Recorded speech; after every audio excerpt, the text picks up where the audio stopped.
Sir నమస్కారం sir. నమస్తే అండి. సార్ నిన్న 'ఓజీ' మూవీ కాన్సర్ట్ జరిగింది ఇక్కడ హైదరాబాద్‌లో. అయితే ఈ 'ఓజీ' మూవీలో ఉన్న మెయిన్ ఆర్టిస్ట్‌లు అందరూ కూడా స్టేజ్ మీద కనిపించారు. సో, ఒక్కరు మాత్రం అది 'ప్రకాష్ రాజ్' గారు. అంటే 'ప్రకాష్ రాజ్' గారు కూడా ఇందులో కీలక పాత్ర పోషిస్తున్నారని మాకు తెలిసిందే.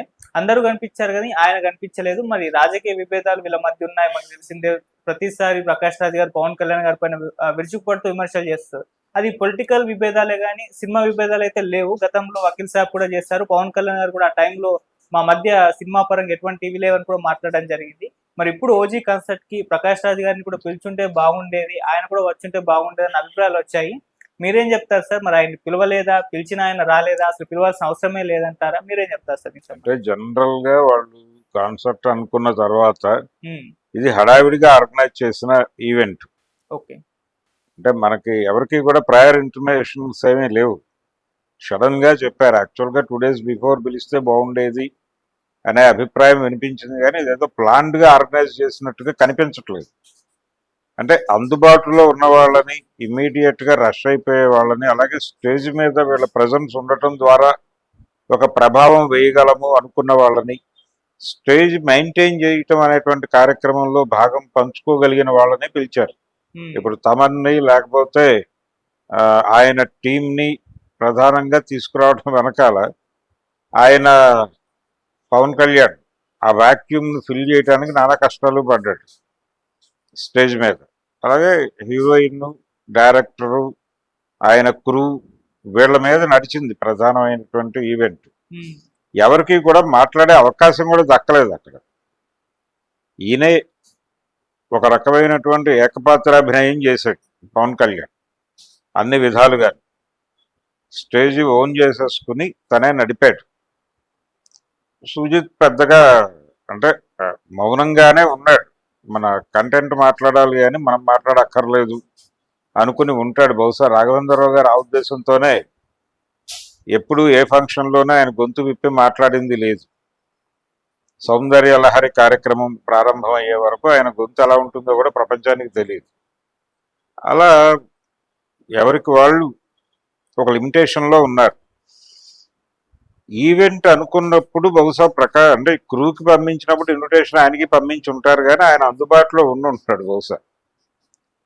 వీళ్ళు కూడా ఇన్సిస్ట్ చేసి ఉండరు రమ్మని. అంటే వీళ్ళ ప్రధానమైన కార్యక్రమం వేరు. పవన్ కళ్యాణ్ అక్కడ ఉంటే చాలు. పవన్ కళ్యాణ్ ఫ్యాన్స్ని సెలబ్రేట్ చేయటం కోసం పెట్టిన ఈవెంట్ తప్ప అందరినీ సత్కరించడం కోసం జరుపుతున్న కార్యక్రమం కాదు. మనకి గతంలో సద్దినోత్సవాలు ఉండేవి. సద్దినోత్సవాలకు అందరినీ పిలిచి వాళ్ళకి సత్కారాలు సన్మానాలు చేసేవాళ్ళు. అంటే వాళ్ళ కంట్రిబ్యూషన్ ప్రూవ్ అయిపోయి ఉంటుంది కాబట్టి అప్పుడు.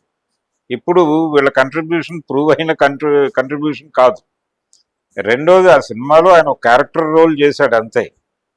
కాబట్టి ఆ మేరకు ఆయన్ని పిలిచి ఉండొచ్చు, ఆయన పట్టించుకోకపోయి ఉండొచ్చు, వీళ్ళు ఇన్సిస్ట్ చేసి ఉండకపోవచ్చు. ఎందుకంటే ఇది హడావిడిగా జరిగిన వ్యవహారం కాబట్టి ఇలాంటివి జరుగుతాయి.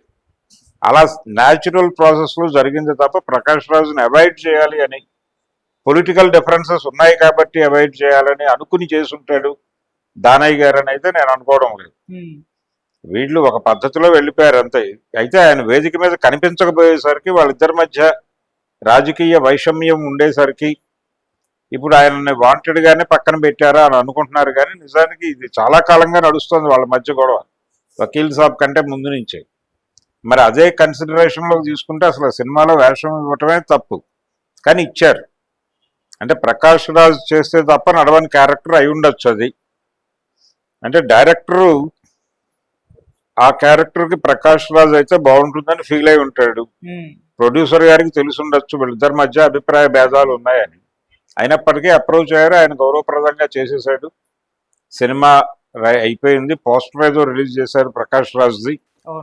ఆ మేరకు ఆయనకి సముచిత గౌరవమే దక్కింది. నిన్నటి ఈవెంట్కి ఆయన కనిపించకపోవడానికి వేరే రీజన్స్ ఏవో పొలిటికల్ రీజన్స్ ఉన్నాయని అయితే నేను అనుకోవడం లేదు. టెక్నికల్ రీజన్స్ ఉండొచ్చు. ఆయనకు సమాచారం పంపి ఉండొచ్చు, ఆయన రియాక్ట్ అయి ఉండకపోవచ్చు, ఆయన వేరే ఎక్కడో ఎంగేజ్ అయి ఉండొచ్చు. ఆయన్ని ఇన్సిస్ట్ చేసి మీరు వచ్చి తీరాలి అని వీళ్ళు బలవంతం పెట్టే పరిస్థితుల్లో కూడా ఉండకపోవచ్చు. ఇన్ని కారణాల వలన ఆయన నిన్న వేదిక మీద కనిపించి ఉండకపోవచ్చు తప్ప ఇతర ఉద్దేశాలు ఏవో ఉండి ఆయన వాంటెడ్గా రాకపోవడం, లేకపోతే వీళ్ళు పిలవకపోవడం, అలాంటి వాతావరణం ఉంటే అసలు ఆ సినిమాలో నటించడమే ఆయన చేసి ఉండేవాడు కాదు. నటించేశాడు కాబట్టి వేదిక మీద ఎక్కి కాసేపు ఆ సినిమా గురించి మాట్లాడటం తప్పని ఆయన అనుకుంటాడని నేను అనుకోవడం లేదు. అలా ఇన్వైట్ చేస్తే డెఫినెట్ గా వచ్చి ఆ సినిమా సుజిత్ గురించి, పవన్ కళ్యాణ్ పెర్ఫార్మెన్స్ గురించి కూడా జెంటిల్ గా తన అభిప్రాయం చెప్పేవాడు. గతంలో చెప్పాడు ఆయన పవన్ కళ్యాణ్ తో వేదిక షేర్ చేసుకున్న సందర్భంలో కూడా పవన్ కళ్యాణ్ మీద ఆయనకి క్రిటికల్ వ్యూస్ ఉన్నాయి. అయినప్పటికీ వేదిక ఎక్కి మాట్లాడాడు. ఇప్పుడు కూడా మాట్లాడి ఉండేవాడు ప్రాపర్ గా పిలిచుంటే.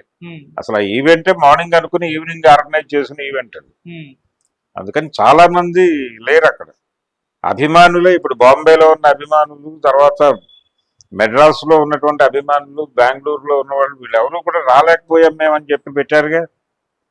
మాకు ప్రయర్ ఇంటిమేషన్ లేదు, ఉండుంటే మేము అందరం కూడా అక్కడే ఉండేవాళ్ళం, ఎల్బీ స్టేడియంలో తడుస్తూ ఆ ఈవెంట్ చూసి ఒక జ్ఞాపకాన్ని మేము మా మనసుల్లో నింపుకునే వాళ్ళం.